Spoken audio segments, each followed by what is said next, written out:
Good evening, students. Subh Sayam and welcome in our next regular class in which we will continue. We will start next chapter. Thermodynamics हमने complete कर लिया था, हो गया था ना? Carnot engine and refrigerator are a part of deleted syllabus for the students taken science after corona. हाँ जी ma'am, कराया है? और किसी के स्कूल में नहीं कराया ना? ठीक है मैम, फिर भी मेरे को दिखा देने के बाद देख लेंगे। उनको पता नहीं, उनको बोलना एक बार कि सर तो डिलीटेड सिलेबस में सर या मैम जो भी, ठीक है, फिर भी बोलते हैं तो हम करेंगे, क्योंकि एंट्रेंस में तो वो हैं। एंट्रेंस वाले बैच में मैंने कराया है कार्नोट हीट इंजन, रेफ्रिजरेटर भी कराया है, लेकिन सीबीएसई सिलेबस से वो डिलीट करे हुए हैं। 2-3 साल से वो अपग्रेड हुए नहीं अभी तक। ठीक है मैम, फिर भी नीड होगी तो I will discuss. Let us start. Good evening ma'am, जाग रहे हो? Present. Let us start chapter 12 class 11th है। चलिए, कुछ बच्चे तो जाग रहे हैं, बाकी तो स्लीपिंग मोड में है। 12th बोल रहे हैं या 13th क्लास, बात एक ही है। चैप्टर का नाम क्या है? Kinetic theory of gases, KTG. Please put down a pen, leave everything except breathing.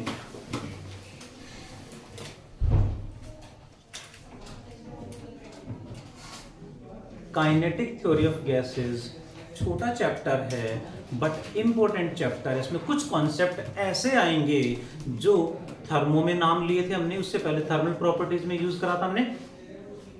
इससे next to next chapter waves में कहीं कहीं थोड़ा थोड़ा यूज हो जाएंगे, तो हमें पढ़ना चाहिए, स्किप नहीं करना चाहिए।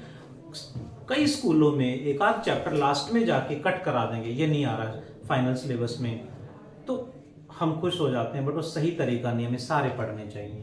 ठीक है, मैं सारे पढ़ाऊंगा, चॉइस आपकी है। So let us continue with kinetic theory of gases. Kinetic theory of gases gives the assumptions for an ideal gas. Assumptions for an ideal gas. Ideal gas मतलब the gas which doesn't exist. Daily life में जो gases होते हैं they are real gases. Ideal gas real life में exist नहीं करती, वो एक अजम्पशन है। स्टडी करने के लिए रियल गैसेस को डायरेक्ट स्टडी करेंगे तो बहुत कॉम्प्लिकेटेड हो जाएगा। ये जो पढ़ते हैं हम, ये कम कॉम्प्लिकेटेड है, इससे भी बहुत ज्यादा कॉम्प्लिकेटेड हो जाएगा। सो हमारे लिए सिलेबस आसान करने के लिए ऐसा अजम्पशन करा गया कि आइडियल गैस के लिए कुछ अजम्पशन ले लिया हमने, और जब रियल लाइफ में स्टडी करना होगा तो उसमें एक्स्ट्रा फैक्टर ऐड करते जाएंगे और स्टडी कर लेंगे। बट हमें वो स्टडी नहीं करने, हमें सिर्फ आइडियल गैस स्टडी करना है। एंड ये एक अजम्पशन है कि आइडियल गैस कैसी होनी चाहिए। पढ़ें सृष्टि मैम जी। तो आइडियल गैस कैसी होनी चाहिए, इसके लिए अजम्पशंस जो लिए गए, इन्हीं को कहा जाता है kinetic theory of gases. Means kinetic theory of gases gives the concept of ideal gas. First assumption is intermolecular force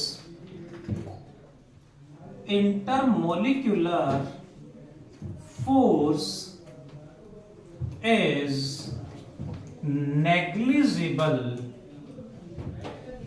or we can say zero. Intermolecular force जहां strongest होंगे they are solids. Intermolecular forces जहां weak होंगे they are liquids. Intermolecular forces जहां weakest होंगे they are real gases. Weakest जहां होंगे, and intermolecular forces जहां zero होंगे they are ideal gases. ये इमेजिनेशन है to make the topics and concepts easier for this standard.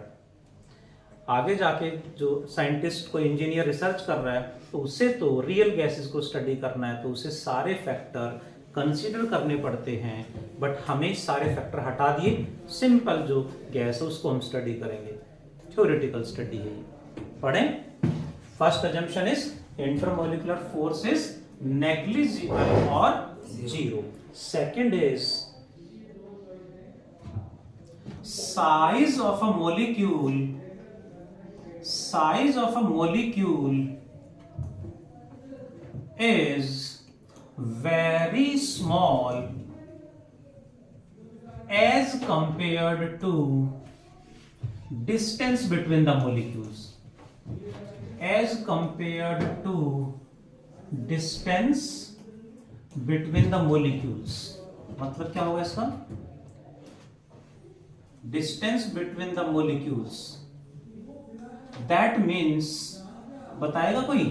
Molecules are larger in size और very small in size. कैसे दिखेंगे? उनका अपना साइज डिस्टेंस के रेस्पेक्ट में बहुत कम है, यानी मोलिक्यूल दूर दूर हैं। तो ऐसे में क्या होगा? That is molecules behaves as what? Behaves as point object। point object की तरह बिहेव करेंगे। They appear very very small। यानी आइडियल गैस में मॉलिक्यूल्स को हम पॉइंट ऑब्जेक्ट अज्यूम करके स्टडी करेंगे। All molecules are in random zigzag motion, are in random zigzag motion and collide with each other। random motion में है तो आपस में collide करते रहेंगे, and collide with each other elastically। जितने भी collision होंगे they are elastic collisions, elastically collide करेंगे। next is average distance covered by a molecule between two successive collisions। average distance between two successive collisions is known as mean free path। इसको बोलेंगे mean free path, lambda बार से represent करेंगे। what is mean free path Avni ma'am? distance between two successive collisions। Successive मतलब एक के बाद एक, है ना? That is and average time taken between two successive collisions is known as average relaxation time. इसको एवरेज रिलैक्सेशन टाइम बोल देते हैं। इसको टाउ से रिप्रेजेंट करेंगे। यहां टाउ टॉर्क नहीं, एवरेज रिलैक्सेशन टाइम को रिप्रेजेंट कर रहा है। ध्यान रहेगा, टाउ यहां पे टॉर्क को नहीं, एवरेज रिलैक्सेशन टाइम को रिप्रेजेंट कर रहा है। Next is kinetic energy of molecules is directly proportional to temperature. जितना ज्यादा टेम्परेचर उतनी ही ज्यादा kinetic energy. That is all collisions, जो इलास्टिक कोलिजन हो रहे हैं जितने भी हैं, all collisions obey Newton's third law of motion. जिस किसी गैस में ये सारी कंडीशन सेटिस्फाई हो रही हैं, that gas is assumed to be ideal gas। यानी ये कंडीशन जहां सेटिस्फाई होंगी वो आइडियल गैस है, जहां सेटिस्फाई नहीं होंगी वो आइडियल गैस नहीं है। इसमें एक वर्ड हमने यूज करा मीन फ्री पाथ, लैम्डा बार से रिप्रेजेंट करा। इसका फॉर्मूला है, ये भी डिस्कस करेंगे आगे, बड़े फॉर्मूला यहां पे लिख देता हूं, √2 पाई n d स्क्वायर। अभी सिर्फ फॉर्मूला इंट्रोड्यूस कर रहा हूं, इसको डिटेल में एक्सप्लेन भी करेंगे, इस पे बेस्ड न्यूमेरिकल भी डिस्कस करेंगे हम। What is d here? d यहां पे है diameter of each molecule, diameter of each molecule, and small n क्या है? Molecular concentration. मॉलिक्यूलर कंसंट्रेशन का मतलब किसी को पता है? मॉलिक्यूलर कंसंट्रेशन का मतलब क्या होता है? एनीवन? कंसंट्रेशन मींस किसी को नहीं पता? कंसंट्रेशन का मतलब तो ध्यान लगाना, फोकस, वो वाला कंसंट्रेशन नहीं, यहाँ पे केमिस्ट्री वाला कंसंट्रेशन। एक कोई भी बता सकता है? तक्ष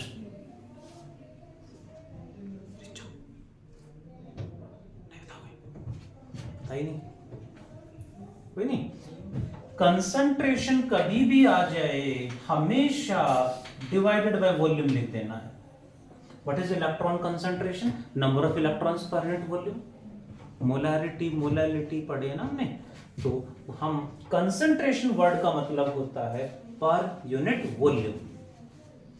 जो भी जिसका भी कंसंट्रेशन निकालना है उसको वॉल्यूम से डिवाइड कर दो तो वो आ जाएगी कंसंट्रेशन। तो स्मॉल n यहाँ पे क्या है? Number of molecules per unit volume, यानी molecular concentration. Formula based question आएगा, डिस्कस भी करेंगे इसको।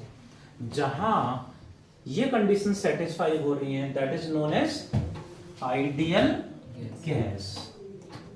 अब क्वेश्चन आया, मेन है किसी भी आइडियल गैस में what is the pressure exerted by an ideal gas।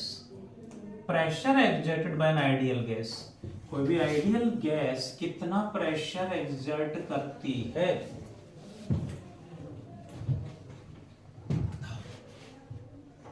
तो पढ़ा होगा? नहीं पढ़ा होगा, बट जो पढ़ा हो तो बता ही सकते हैं। nRT by V, ideal gas equation. But exact formula is pressure exerted by an ideal gas का exact formula is 1/3 mv² by capital V, which can be written as mass upon volume। क्या होता है? Density. तो mass upon volume density rho v²। ये है exact formula for pressure exerted by an ideal gas. इसका छोटा सा derivation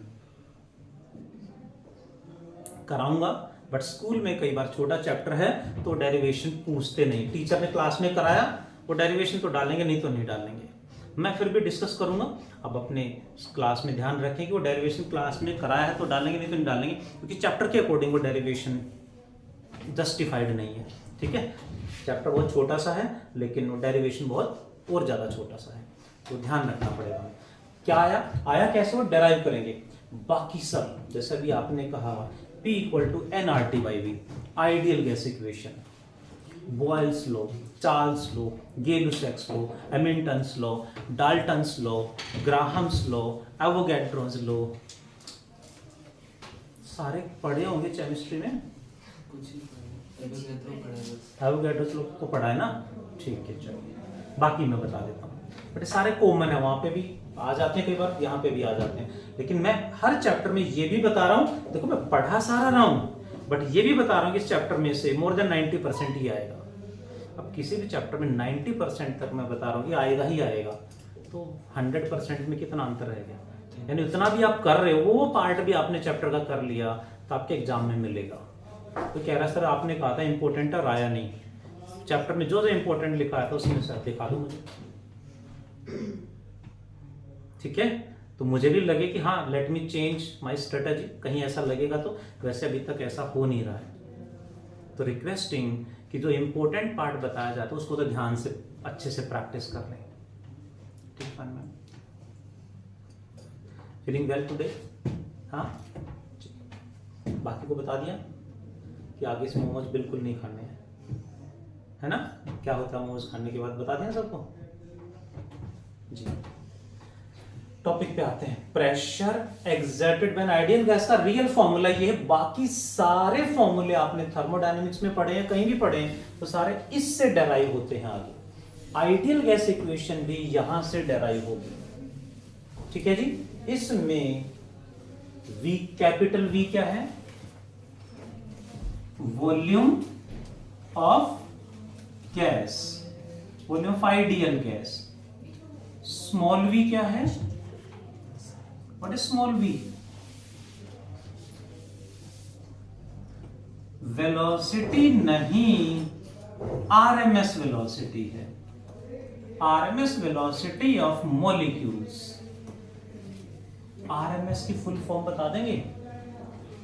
root mean square. RMS की full form root mean square. अब होता क्या है, इसका फॉर्मूला क्या बनेगा? रूट मीन स्क्वायर का मतलब जितनी भी वेलोसिटी है सबका स्क्वायर कर देंगे, फिर उसका मीन निकालेंगे, फिर उसका रूट कर देंगे। सभी वेलोसिटीज का सबसे पहले क्या करेंगे? स्क्वायर, यानी v1 square plus v2 square plus and so on vn का स्क्वायर। स्क्वायर हो गया सबका। अब क्या करें? इसका मीन कैसे निकालें? डिवाइडेड बाय, नैतिक सर किससे डिवाइड कर दें?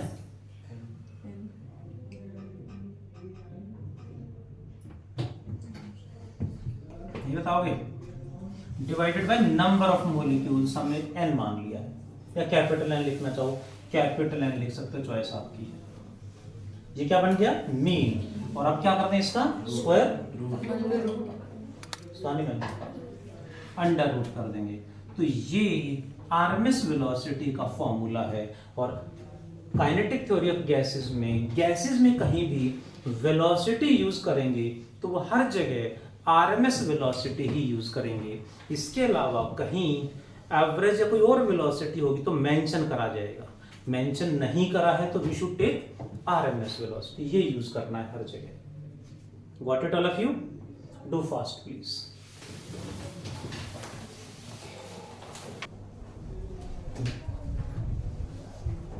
देखें जरा, pressure exerted by an ideal gas is कितना? Half 1/3 mv square by v। ये आया कैसे, इसको डेराइव भी करेंगे नेक्स्ट क्लास में, ठीक है। देखें जरा please, next one is kinetic energy of 1 mole of an ideal gas. Kinetic energy का फॉर्मूला बता दो Vanshika ma'am. Half M V square में ध्यान दें सभी, यहां से एम वी स्क्वायर की वैल्यू क्या आएगी Suhani ma'am? M V square को ये रखो, बाकी क्रॉस मल्टीप्लाई कर दो। Aryan sir 3 M V square की जगह आ गया 3pv, 1/2 पहले से था। Further can be written as what is ideal gas equation? जी हाँ मैम,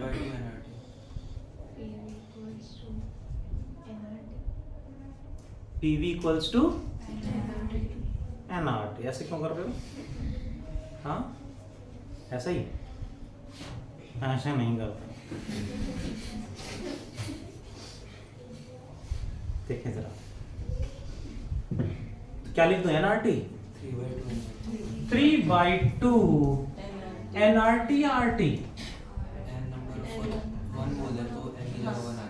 एन कहाँ गया 1 मोल की बात हो रही है तो एन 1 हो गया ये आ गया कहां से आया जी because PV equals to NRT में n is taken 1 because we are talking about 1 mole. The kinetic energy of 1 mole is 3/2 RT. Next is what is kinetic energy of 1 molecule of an ideal gas. 1 molecule की kinetic energy कैसे निकालें? Kinetic energy of 1 mole 3/2 RT divided by what? 1 मोल की kinetic energy ये है तो 1 molecule की कैसे निकालोगे multiplied by N A divide by N A N A क्या है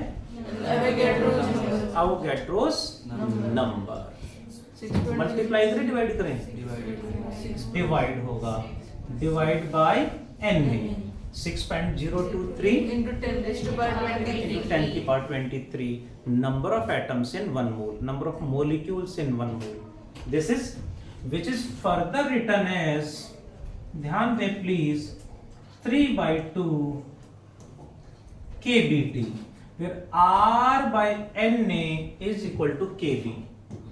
R by Na is equal to Kb में ध्यान दें R क्या है universal gas constant N Avogadro's number दोनों कांस्टेंट है this constant by this constant is again a constant represented by Kb known as Boltzmann's constant इसे Boltzmann's constant कहा जाता है इसकी वैल्यू वैसे तो एग्जाम में गिवन मिलेगी मैं लिख देता हूं 1.38 into 10 की power 23 joule per molecule per kelvin joule per molecule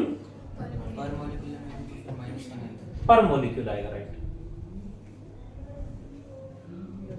joule per molecule per kelvin कितनी वैल्यू 1.38 into 10 की पावर 23 देख लो कि किसी ने भी नहीं सुना पहले बोल्ट्जमैन कांस्टेंट किसी ने नहीं सुना पहले सच में सरप्राइजिंग मुझे तो लग रहा था कि आप वैल्यू बताएंगे 10 की पावर -34 होती है जी 10 की पावर -34 जूल पर मोल पर केल्विन सही है पर मोलिक्यूल आता है this is constant bye constant again constant चलें आगे नेक्स्ट इज व्हाट इज यहां से कंक्लूजन क्या निकला kinetic energy is directly proportional to temperature kinetic energy क्या लिखा मैंने half M V square proportional to temperature so we can write v square proportional to t और v proportional to under root T देख लो under root T आ जाएगा इसे कहा जाता है this is known as kinetic interpretation of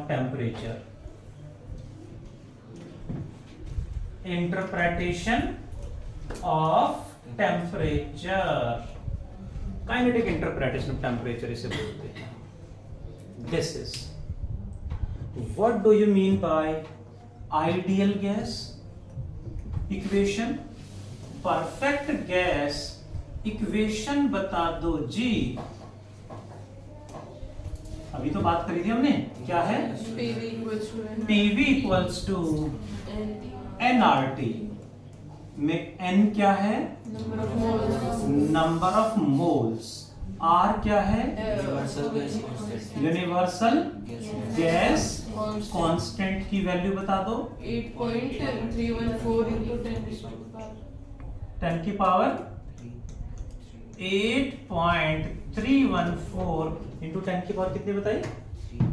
3 joule पर मोल पर केल्विन। इतना ही होता है बस, 10 की पावर नहीं होती। 8.314 जूल पर मोल पर केल्विन। एटीएम में एक वैल्यू अलग होती है जो केमिस्ट्री में कई बार यूज करते हैं हम। उसकी यूनिट प्रैक्टिकल यूनिट होती है, एटीएम में प्रेशर आ जाता है उसमें। बन के डिजाइन ये बना, बाद में डालना। सेकंड, अक्सर हर जगह सभी बच्चे इसी को पढ़ते हैं। एग्जाम में क्वेश्चन आ गया थोड़ा सा घुमा के, उसके लिए हमें ये पता होना चाहिए था PV इक्वल्स टू NKBT भी, ये भी आइडियल गैस इक्वेशन की है। इसमें R की जगह KB आ गया तो स्मॉल n की जगह कैपिटल N आ गया। कैपिटल N किसको रिप्रेजेंट कर रहा है? Number of molecules. Number of molecules. KB वही बोल्ट्जमैन्स कांस्टेंट है, T वही टेम्परेचर है। बोल्ट्जमैन्स कांस्टेंट KB है तो वहां नंबर ऑफ मोलिक्यूल कहीं भी बात करें तो ये ऐसे लगाना है। हालांकि इसी को कन्वर्ट करके ये बनना है, बट डायरेक्टली याद रखेंगे तो एग्जाम में क्वेश्चन जल्दी कर पाएंगे। डायरेक्टली याद रखना है हमें। Next is what do you mean by Boyle's law? वैसे तो मैं पीछे भी पढ़ा चुका हूं, थोड़ा थोड़ा हिंट दे चुका हूं, बट फिर भी हमें यहां पढ़ना है। What is Boyle's law? Pressure is inversely proportional to volume at constant temperature. But condition है इसमें for a given mass. For a given mass of an ideal gas, this condition is satisfied. That is Boyle's law. So we can write PV equals to constant. यानी P1 V1 equals to P2 V2। कौन सा process होगा यहाँ पे? Isobaric, isothermal, adiabatic या आइसोफोरिक? Isothermal क्यों? Temperature जहां constant होगा वो आइसोथर्मल प्रोसेस ही रहेगा। This is Boyle's law. What is Charles law? Charles law तो पढ़ाई होगा हमने। चार्ल्स लॉ बता दो जी, ये बताओगे? चार्ल्स लॉ को हम दो स्टेटमेंट में पढ़ेंगे। First one is on Kelvin scale, यानी टेम्परेचर केल्विन में रखेंगे तो स्टेटमेंट क्या है चार्ल्स लॉ की? It is volume is directly proportional to temperature at constant pressure. This is यानी V by T is constant, यानी V1 by T1 equals to V2 by T2, but कब valid है? जब temperature is taken in Celsius. Kelvin में, Celsius में रख दें तो क्या होगा? On Celsius scale, Celsius scale में बात करते हैं जी। At 0 degree Celsius, volume is let V naught. 0 degree Celsius पे वॉल्यूम कितना मान लिया? V naught. Hope you are listening. At 1 degree Celsius, volume कितना हो जाएगा? एक्सपेंड करेगी गैस, डायरेक्टली प्रोपोर्शनल है। केल्विन में, सेल्सियस में रिलेशन अलग है। That is V naught plus V naught by 273.15, यानी यहां टेम्परेचर डबल कर देंगे तो वॉल्यूम भी डबल हो जाएगा, बट इसमें टेम्परेचर डबल करेंगे सेल्सियस में तो वॉल्यूम डबल नहीं होगा। 1/273.15 टाइम्स हर 1 डिग्री पे एक्सपेंड करेगी। एट 2 डिग्री सेल्सियस बताएगा कोई? At 2 degree Celsius what is V2? V1 plus V naught by 273.15। So V1 आ गया ना, ये प्लस इतना हर बार एक्सट्रा ऐड हो जाएगा। इससे पहले जो था वो प्लस इतना हर बार एक्स्ट्रा ऐड होगा, तो क्या आंसर आएगा V0 प्लस V0 में कॉमन ले लूं यहां तो क्या बचेगा 1 plus 2 by 273.15। Rudranshi ma'am at 3 degree Celsius,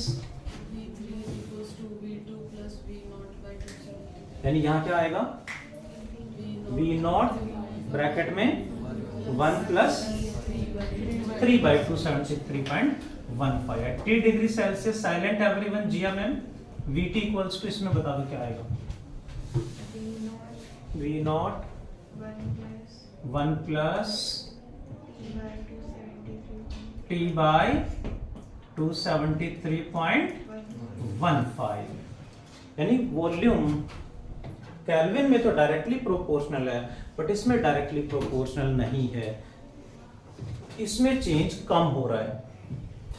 next is Gay-Lussac's law. Gay-Lussac's law हमने पढ़ा है, मैंने थर्मोडायनेमिक्स में भी एक्सप्लेन कर दिया था वैसे तो, पर थोड़ा सा यहां पे डिस्कस करेंगे। पहले किसकी बात करें, ऑन केल्विन स्केल में क्या चेंज आएगा वासिका में, क्या होगा केल्विन स्केल में, यहाँ पे यहाँ टेम्परेचर आ जाएगा और यहाँ प्रेशर या वॉल्यूम, प्रेशर यहाँ आ रहा प्रेशर यहाँ है ना, क्या चेंज आएगा अभी मैम, अनिशा मैम बताओ। जितना चेंज प्रेशर कांस्टेंट है, इसके अकॉर्डिंग जितना चेंज वॉल्यूम में हो रहा है, यहां प्रेशर की जगह वॉल्यूम कांस्टेंट हो जाएगा और ये यहां आ जाएगा, उतना ही चेंज प्रेशर में आ जाएगा, यानी pressure is directly proportional to temperature at constant volume. Formula क्या बनेगा, P by T is constant, यानी P1 by T1 equals to P2 by T2। Formula में प्रेशर कांस्टेंट था, वॉल्यूम चेंज हो रहा है, वॉल्यूम कांस्टेंट कर दिया तो उतना ही चेंज प्रेशर में हो जाएगा। ठीक है मानसी मैम, सेल्सियस में सेम चेंज आएगा, ऑन सेल्सियस स्केल चेंज क्या आएगा देखना जरा। At 0 degree Celsius P is P0, pressure change होगा P0, 1 डिग्री पे P1 equal to P0 plus P0 by 273.15। What is at T degree Celsius Sanya में PT कितना होगा, PT equals to P0 into 1 plus 273.15, यानी जितना चेंज यहाँ volume में हो रहा है उतना ही चेंज यहाँ प्रेशर में आ जाएगा, क्योंकि यहाँ वॉल्यूम कांस्टेंट रख दिया है। केल्विन में तो डायरेक्टली डबल करेंगे तो डबल, बट सेल्सियस में टेम्परेचर रखा तो डबल करने पे डबल नहीं होगा प्रेशर, हर 1 डिग्री पे 1/273.15 टाइम्स चेंज होगा। सो ये इंपॉर्टेंट तो बहुत ज्यादा नहीं है, ठीक है, बट फिर भी हमें ध्यान रखना है। आज जो हमने पढ़ा है इसमें से एक तो हमें ये प्रॉपर्टी याद होनी चाहिए, मीन फ्री पाथ का फॉर्मूला याद होना चाहिए, एंड थोड़ा बहुत पॉसिबिलिटी है काइनेटिक एनर्जी के फॉर्मूले की। जनरली यहां से क्वेश्चंस नहीं आते या बहुत कम आते हैं, ठीक है जी, बट फिर भी इंपॉर्टेंट पार्ट मैंने बता दिया, बट पढ़ सारा रहे हैं, ठीक है।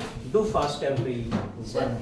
इस साइड पे अपने कुछ वैल्यू बताया था आपने इसमें, हाँ कि डबल हो जाएगी, हाँ टेम्परेचर डबल करेंगे तो इसमें तो डबल हो जाएगा, बट इसमें डबल नहीं होगा।